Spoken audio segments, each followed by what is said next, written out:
Hi everyone, welcome to Breath of Life Alchemy's current live session. I hope you are excited about today. I know I am. So, for those of you who can join live, fantastic. We will be doing a guided practice today, but only do this if you have the space and time to do it. If not, this recording will be posted after the live so you can catch up on that later. But brief introductions for those who don't know me. My name is Jennifer Lynn Roseman, and I am the creator of Breath of Life Alchemy. And here I teach people just like you how to awaken your inner healer by merging ancient healing practices with cutting edge science in order to reclaim control over your health and well being.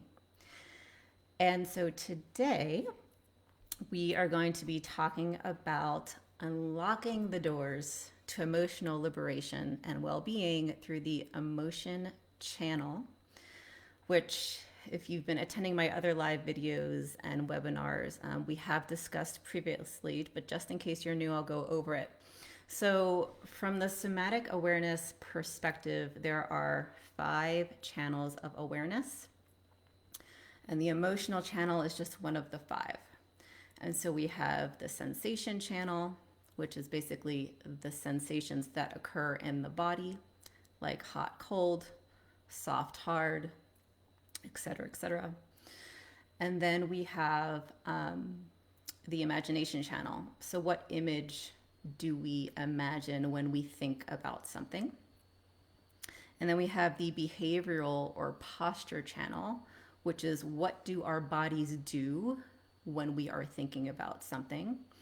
And so I like to explain that one because sometimes that doesn't make sense to people. So sometimes you'll notice you will unconsciously wiggle your fingers or tap your feet, or you could clench your jaw. Or sometimes when I'm working with people and we're going into a situation where people feel like they need to fight back to complete a fight response, I'll have them do slow motion punching.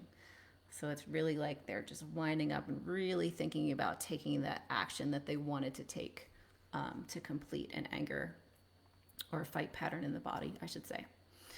So that's body posture channel. Then we have, like I said, our emotional channel. And then lastly, we have the mind channel. And from a somatic perspective, we go into the mind usually last, but it's a very flowing process. And what happens when we do somatic inquiry, somatic awareness practices is when our subconscious begins to unlock and break patterns, our mind gets new ahas. It's almost like these new insights bubble up from the subconscious and enter into the mind and give us a whole fresh perspective on how we're living our lives. So that is a very brief summary. So I'm going to go a little bit now into emotion. So this is like emotion 101 here.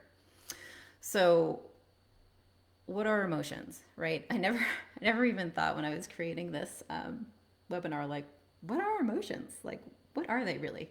And so what I feel like they are, and what I think is generally agreed upon, especially in the field that I am studying and working in, is that they are basically energetic expressions of our beliefs about what we are experiencing in our lives. And they show us how we feel about what is happening, and then create physiological felt sensations and body postures when they occur. And so we have different subjects, or I should say components of emotions. We have primary emotions and secondary emotions. So primary emotions are considered baseline, automatic, and biological reactions. So meaning like we don't have control over our response. And these are universal and they're hardwired into our nervous system. So I want to say that again. We don't have control over feeling or not feeling these. Okay, they're hardwired into a nervous system response. And so these emotions, the primary ones, are fear, surprise, sadness, joy, and disgust or anger. So that's disgust, if you didn't hear that. Sometimes it's hard for me to enunciate, was the last one. So what does an emotion feel like in our bodies when we experience it? So if you take a moment, you can close your eyes if you want, and just get a sense of how you're feeling right now. And just see if there are any emotions that are occurring in your system. And just check in and to see, like, what does that emotion feel like in your body? And so I like to give an example for myself, right? So when I typically start off with these webinars, I have a little bit of anxiety, which would fall under the fear category, right? But more of a secondary emotion, I would say, and we'll get into that soon. So my heart's beating a little bit faster. I'm noticing that. I'm noticing that my body is a little bit warm. And there's a little bit of like vibration sensation that I'm feeling across my chest. And so that's an example of that, okay? So what sensations do emotions create in our bodies?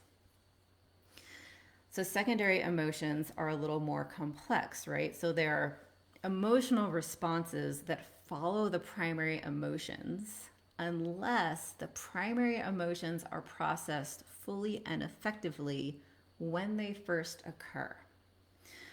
And so these are more defensive or inhibitory emotions. So for example, feeling guilty when angry and then turning that anger inward, right? So like, I feel guilty that I'm angry about this thing that happened, but because anger is not an acceptable emotion for me to feel based on my cultural or familiar upbringing, I'm going to turn that anger inwards and be mad at myself for even feeling the anger. Okay? So that is complex, but that is what us lovely humans like to do.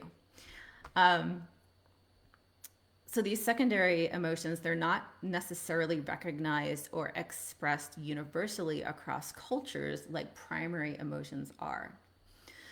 So they are socially constructed, and they constitute the learned response from our family of origin, culture, or religion on how to feel and react about our primary emotions. So I'll give a personal story here about my upbringing, which I've shared in some past lives, but might as well tell it again. Maybe I'll tell it a little bit differently this time. So for me, growing up in my family, I had a father that was very dissociated, meaning he like was very non-reactive and not physically present with us growing up. And he was also very controlling, right? Like he controlled the air conditioning, how hot or cold it was. He controlled a lot of things, what doors could be opened or closed, et cetera, in the house. And also, in terms of my interactivity with him and some of his male relatives, is that it was expressed that sadness was not an acceptable reaction. So a lot of times, for example, he would get into these arguments that were, I mean, looking back, right, like playful arguments with his brother, my uncle, and I would get really, really sad and cry and upset, and I would run up into my room. And they would tell me, like, why are you reacting so strongly? It's not a big deal. You shouldn't cry, blah, blah, blah, blah. So what did that teach me? It taught me that expression of anger was okay, right? But expression of sadness was not okay. And then we have my mom, who was, I would say, fairly emotionally unstable, meaning that she would go from being very hyper emotional and hyper reactive to completely ignoring me and my sister. But it was very volatile, her reactions, and they would come out of nowhere, making them very unpredictable. And my dad, I remember he would make up this song and he would go, mommy's on the warpath. Hoo ha, right? And so my sister and I still remember this to this day. We're 40 years old. Um, and again, it just taught us that like her reactivity was not okay, right? So her strong emotionality was not okay. So that taught me that feeling any emotion strongly, even if it was anger, if it wasn't done in a sarcastic way, was not okay. So these are some of the things that I learned. So my question for you, and if you want to write it in the comments down below, that would be great in this chat. What emotions do you feel like you were taught were either acceptable or unacceptable? And how does that impact your life now? Right? So like there's still emotions now that you don't feel are okay to feel?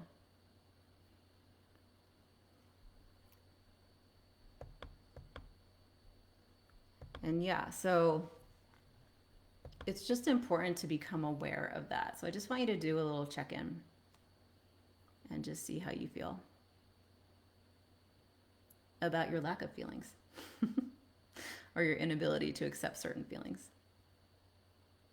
And so just hold that in the back of your mind, right? You don't have to write it in the comments if you don't want to, but I just want you to hold that, right? So maybe it's sadness, maybe it's anger, whatever it is, right? We have always heard the common sayings, boys don't cry, girls can't feel anger. Yeah, Adam, acceptable, fear and worry, unacceptable, strength and confidence.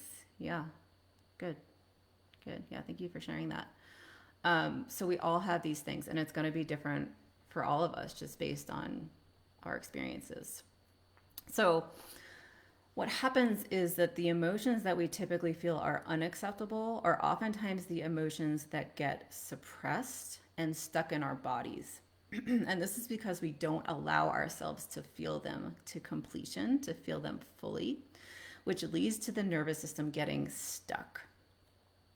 Yeah, Matt, sadness was unacceptable, anger was tolerated. Yeah, anger was the tolerated expression of sadness. Yeah, beautiful. Um, and so what happens is that this creates these subconscious somatic blocks that live in our bodies, in our tissues, and impacts our health and well-being. So I know that I've gone over this in some other videos, but I want to just summarize some of the ways that stuffing, stifling emotions, not being able to process them or feel them fully can create dysregulation in our nervous system. So here are some symptoms that can show up. So generally, it can create a low degree of activation, dysregulation in the nervous system, which constantly releases stress hormones like cortisol and adrenaline. And this can impact blood pressure, heart rate. It can impact the digestive system and create digestive issues. It can create sleep disturbances. It can impact our immune system and cause things like autoimmune disorders or greater susceptibility to other types of infections. It can create inflammation in our bodies. It can create mental health issues. It can cause headaches. It can cause heart disease and diabetes and muscle tension and chronic pain. So kind of a big deal when you think about it, right?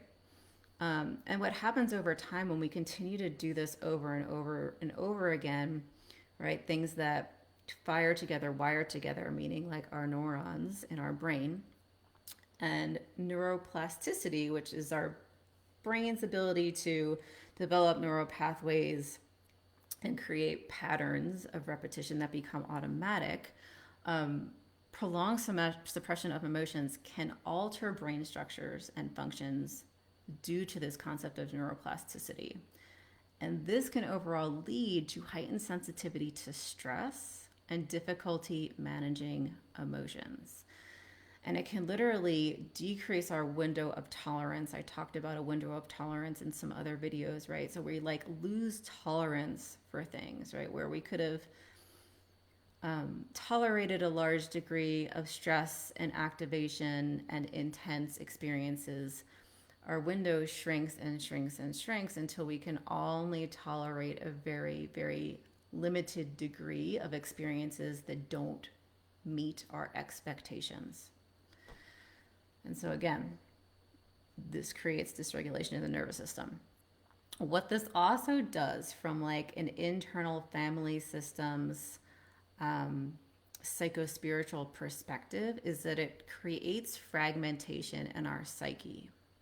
So when we reject our emotional reactions, we are in fact rejecting the aspects of ourselves that are validly feeling the automatic emotional response to an external stimuli. Remember, primary emotions are automatic through the nervous system.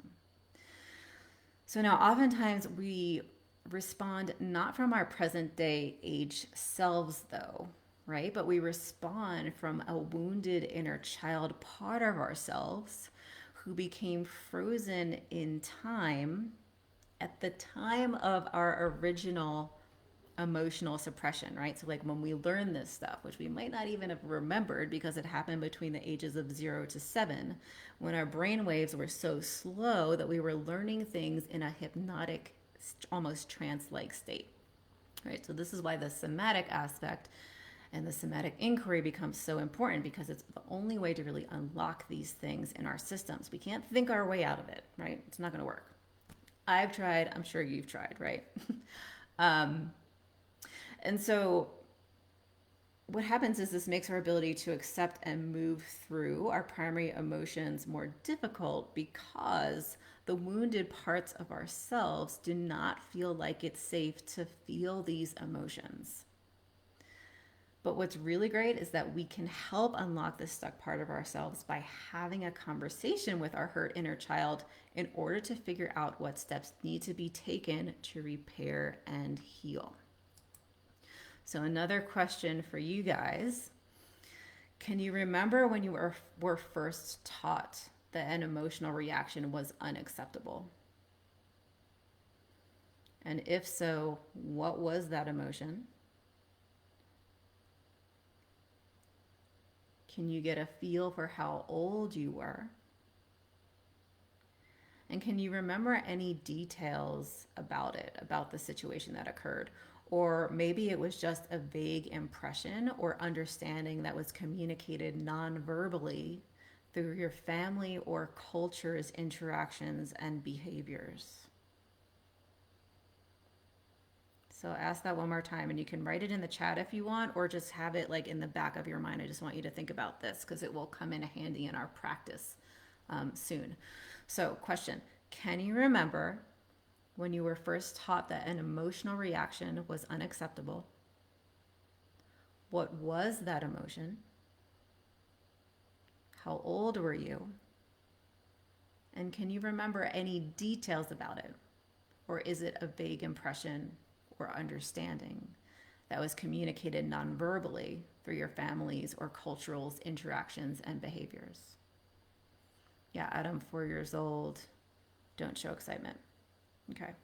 Yeah, so I'm getting the impression that maybe your excitement felt like it was too much for your family or caregivers, or someone around you felt that.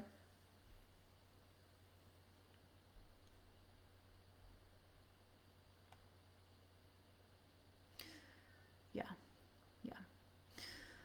So the question becomes, how do we start to safely feel our emotions, right? Because for some of us, it doesn't feel safe to feel.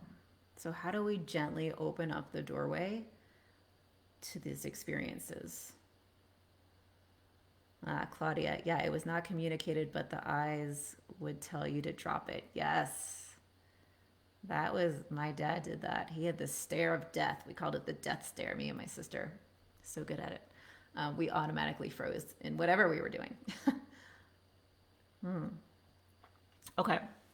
So what we're going to do is we're going to practice meeting these wounded parts of ourselves with acceptance, and we're going to help them to complete and express their emotional response by allowing them to feel what they feel without trying to pacify, interrupt, or change it, right? So some of us in the spiritual community might understand this as holding space for someone, right? Where we're not trying to interrupt them, right? Obviously, if it gets extreme, we will need to do that. But ideally, we're just holding space here.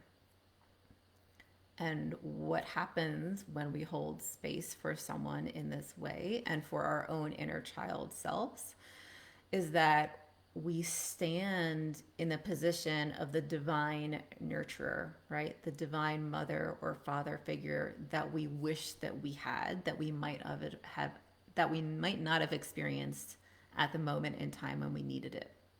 And so what will happen often ideally with children is when they get upset or injured, they'll cry, right? They'll cry and they'll often run to you and they'll be sobbing and they'll sobbing. And your ideal job as a parent is to just kneel down and be with them. You're not telling them that it's going to be okay. You're not trying to shame them for feeling what they're feeling. You're just allowing them to just have their emotions fully move through their bodies. And they probably won't look at you at first. Like they'll look down, they'll, like be crying, when you do that gasping breath when you're crying hysterically. And then when they start to complete the process, they'll look up and they'll start to orient, right? We've talked about orienting a little bit in previous episodes, but orienting is basically like looking around to see if they're safe now in the present moment, and or if there's a nurturing presence that they can go to for further comfort if needed. So the child, will come around and then express the need for you, the adult self, right? So we'll get into this, and I say this because I want to prep it a little bit for what might happen during the practice that we're about to do. And this is some guidance that will be really helpful. So in doing this for our own selves, we teach ourselves that our feelings are valid. And then we also get to figure out how that energy wants to move or express itself in order to feel complete.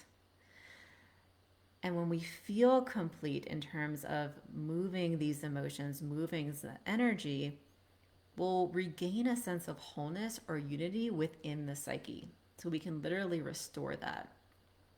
And again, I'll walk you through this practice. So this practice is called Pathways to Emotional Liberation.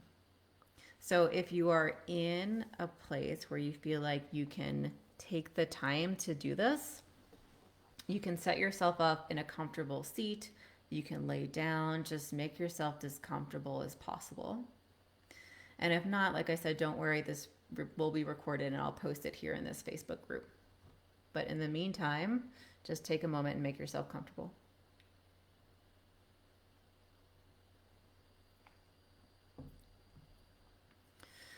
And once you are comfortable, we'll begin with a grounding practice in somatic awareness techniques. And so we're going to orient to the room that we're in or the space that we're in. So just take a moment and have your eyes open and just move your head all around. Move it from side to side, move it up and down, and just take in whatever you see as you do this. And then if you're sitting, you can even look behind you. Yep, nothing's there. I know I'm safe, and hopefully you feel safe too. And then we can continue. So once you've oriented, you know you're in a safe place to maybe drop in. I want you, or I invite you, to close your eyes. And closing the eyes just helps turn off the mind a little bit and allows us to go inside a little bit more easily. Now, for some of us, closing the eyes can be triggering. So if that's you, then you keep them open. Totally fine. And next, we're just going to take a few deep breaths in through the nose and out through the mouth with a sigh. So when you're ready, take a nice big inhale through the nose and exhale with a sigh. And with each exhale, letting go of any stress that might have accumulated throughout the day, week, month, or year. Inhale again through the nose. Exhaling, letting as much go as you can.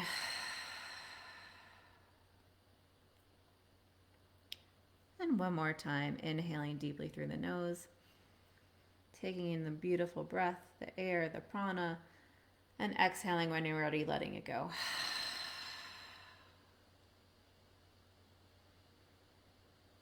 Good, so just bring your awareness to how that might have shifted your system already.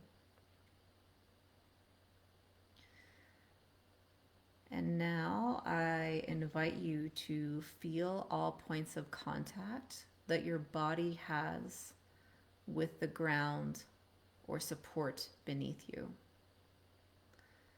So if you're laying down, you'll feel your back body on the floor, the bed, the couch, whatever it is.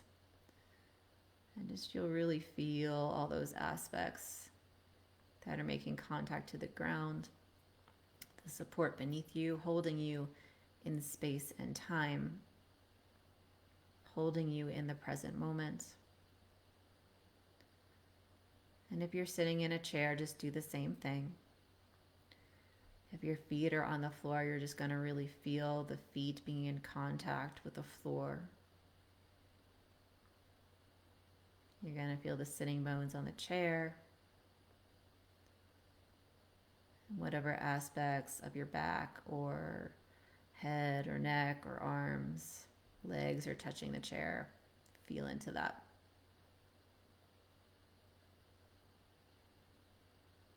And just check in even now to see if the body is having a little bit of resistance or not to settling. And just know that it's all okay.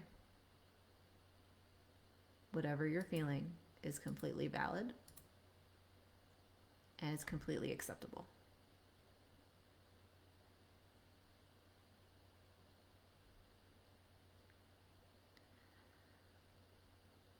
So we're going to go into the official practice now. So I want you to recall the suppressed emotion that you earlier identified. So Adam, for you, it was excitement.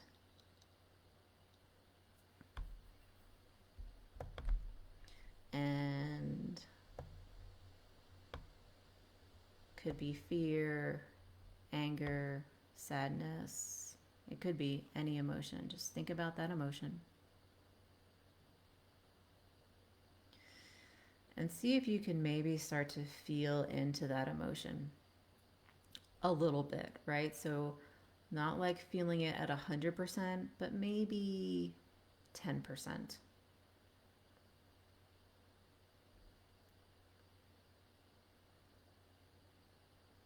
And once you have that, ask yourself, what does it feel like in my body when I think or feel this emotion now?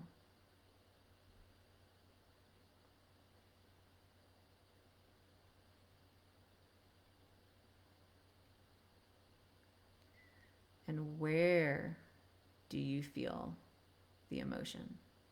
Is there a location that you feel it in the body? It could be outside of the body. It could also be in multiple places of the body. But one of those places is typically a little bit stronger, a little bit more alive.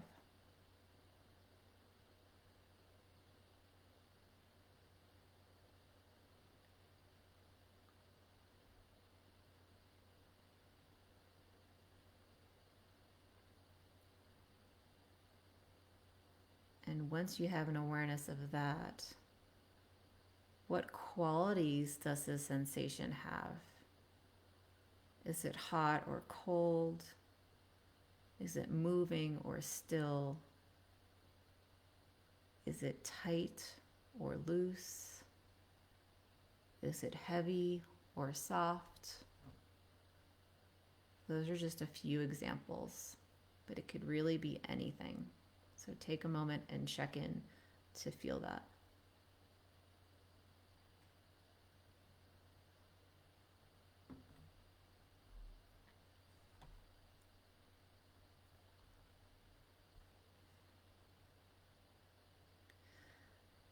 And if those sensations feel too intense, if they start to feel too strong for you, I want you to zoom out to the periphery or the borders or edges of that sensation. So let's say if you're feeling anxiety or fear and you're feeling it really tight into the heart center, and that starts to feel too activating, too much, too strong, I'm going to zoom out to the borders where I can just barely feel that sensation, either outside wide or outside tall. And then just stay there with where it's a little bit softer.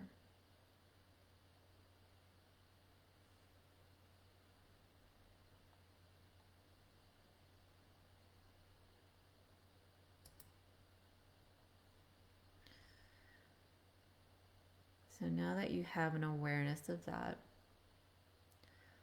I would like you to reflect on that time in your childhood when you first learned that that emotion was not acceptable. Again, if you can recall how old you were, the setting, and any other significant details that come to mind, try and make that scene alive in your awareness.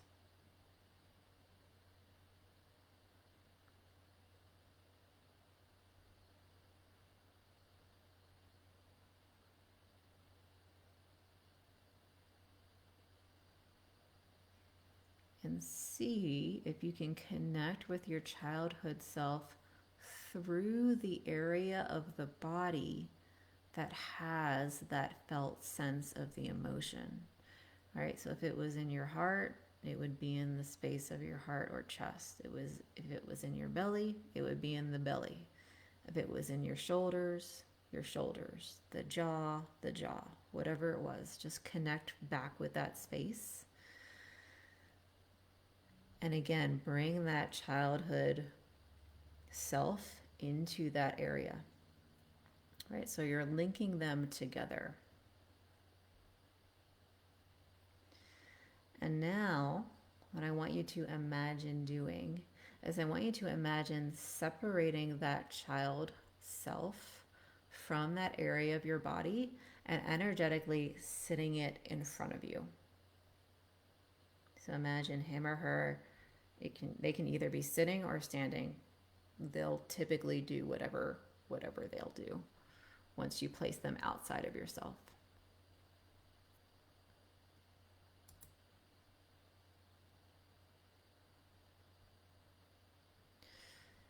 And so if you can imagine them standing or sitting in front of you,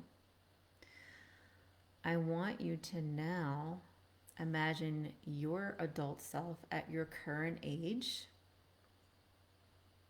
approaching them.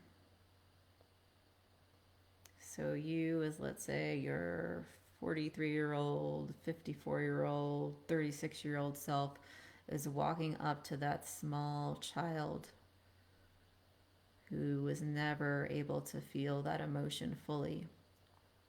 And you're just slowly approaching them. And once you reach them, if they're standing and you need to kneel down to be at their eye level, I want you to imagine yourself kneeling down. Or if they're sitting down, I want you to imagine sitting down with them so you're closer to their eye level.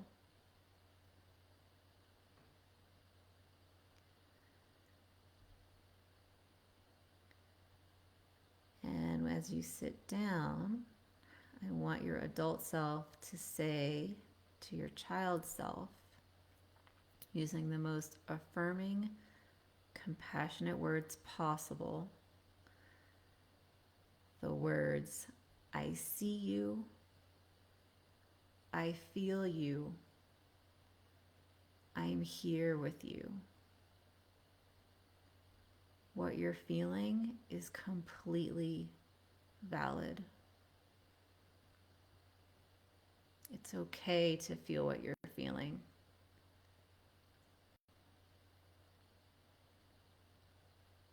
And see what they do.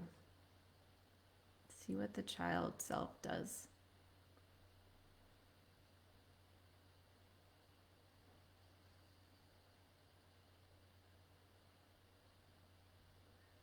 again, it's important if they're crying, if they're angry and throwing a tantrum, temper tantrum, whatever it is, just don't interrupt. Just be this calm, nurturing space for them to allow them to move through the emotions that they're feeling.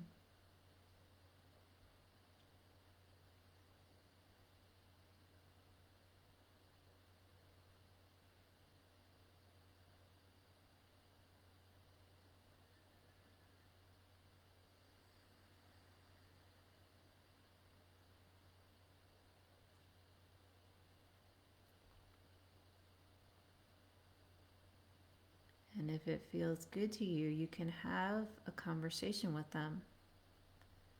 Ask them what they need. Ask them what they want.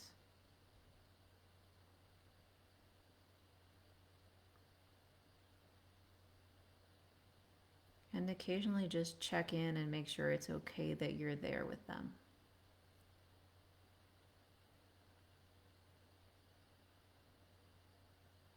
And your job as the adult self is to meet their needs, whatever it is. Because this is the land of imagination. And so whatever needs to be felt, what needs to happen, can happen. So for example, it could be that your childhood self really wants a unicorn. Right now needs to be riding on a unicorn, and you just snap your fingers, poof, and it happens. Whatever it is.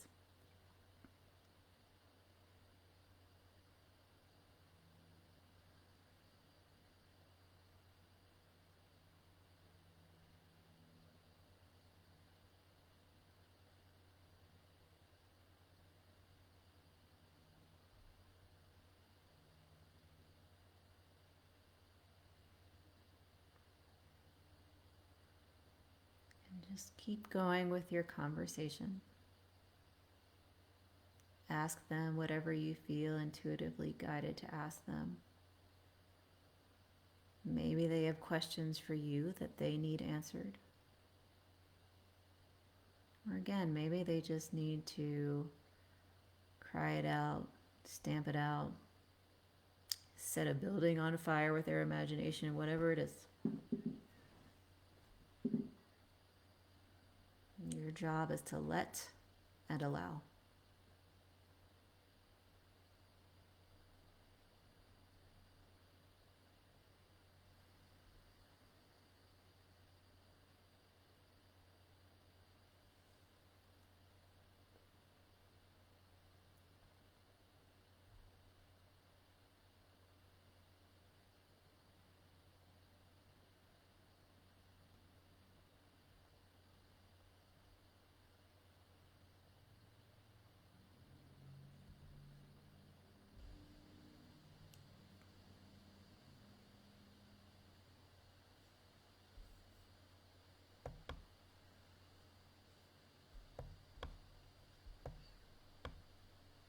And if you're feeling like this process is starting to complete for your inner child self, wonderful. If you need more time, also wonderful.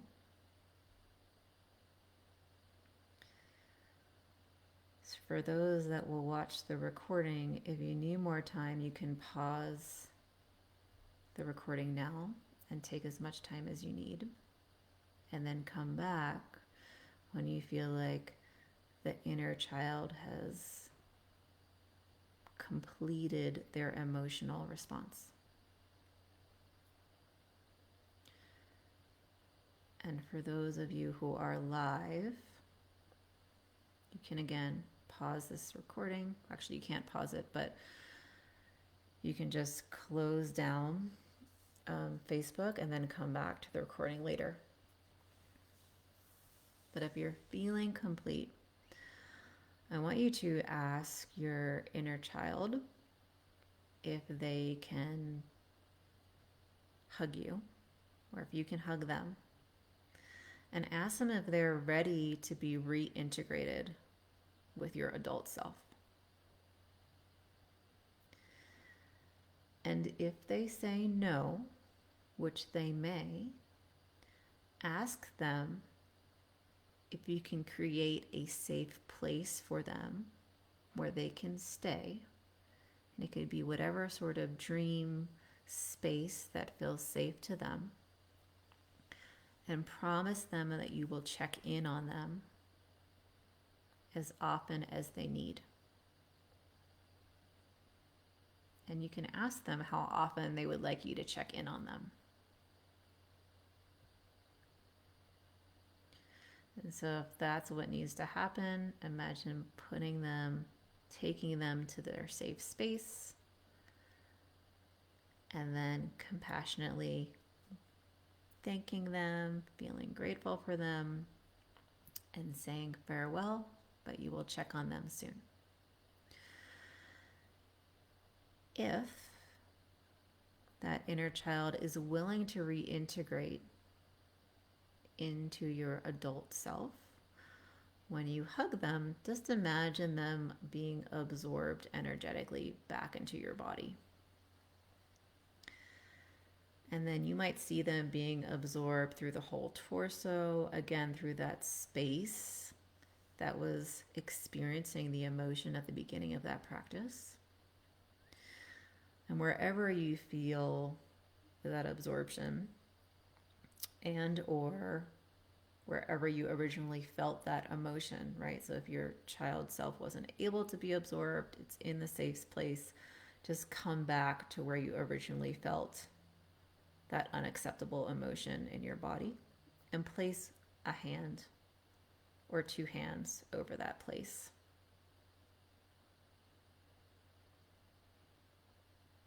And just notice what's there now.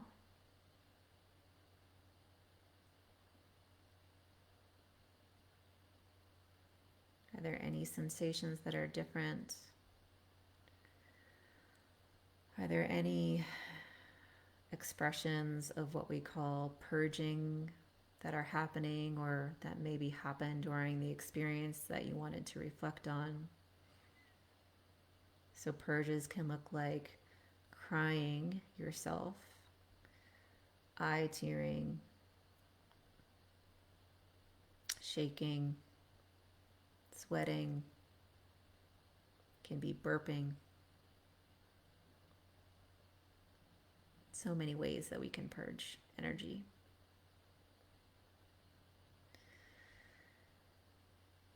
And I want you to just reaffirm that you are capable of holding this type of space for yourself, for giving yourself the nurturing and care that you may not have experienced in the moment that you needed it.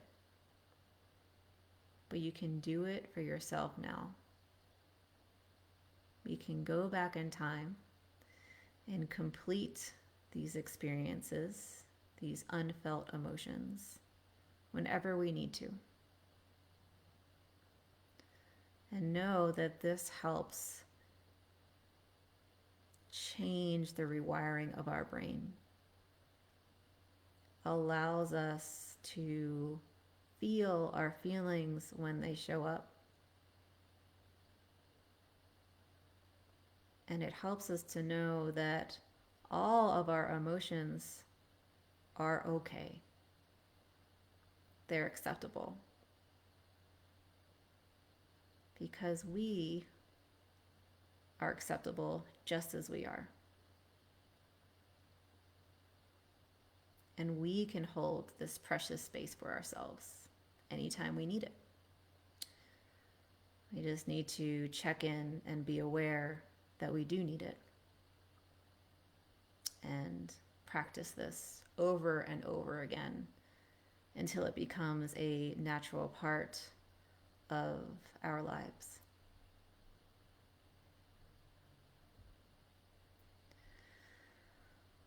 So I want you to take a few deep breaths in through the nose and out through the mouth. And I want you to think of something that you feel grateful for. It could be something from the past, something current, or even something that hasn't happened yet.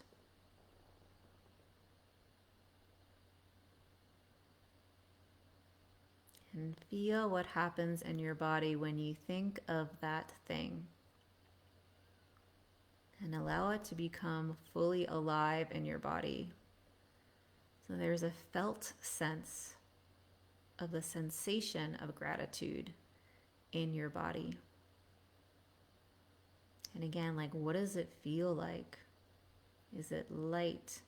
Is it bright? Is it effervescent? Is it tingly?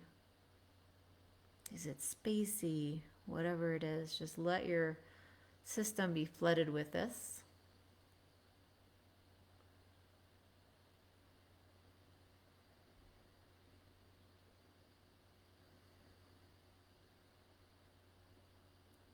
And then on your next inhale, allow it to be full and deep. Again, filling your cup as much as you need to with the sensation of gratitude.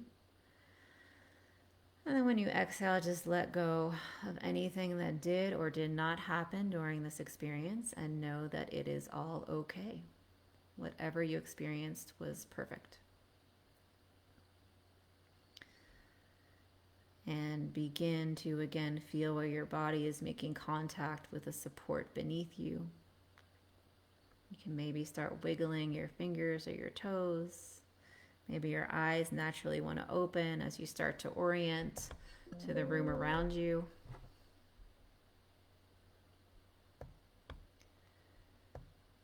And open your eyes and welcome back, everyone. So I would love to hear how that was for you, what your experience was. I know sometimes it can be really deep and personal. So if that is true for you, you don't have to leave that in the comments below. But if you want to message me privately, you're more than welcome to do so.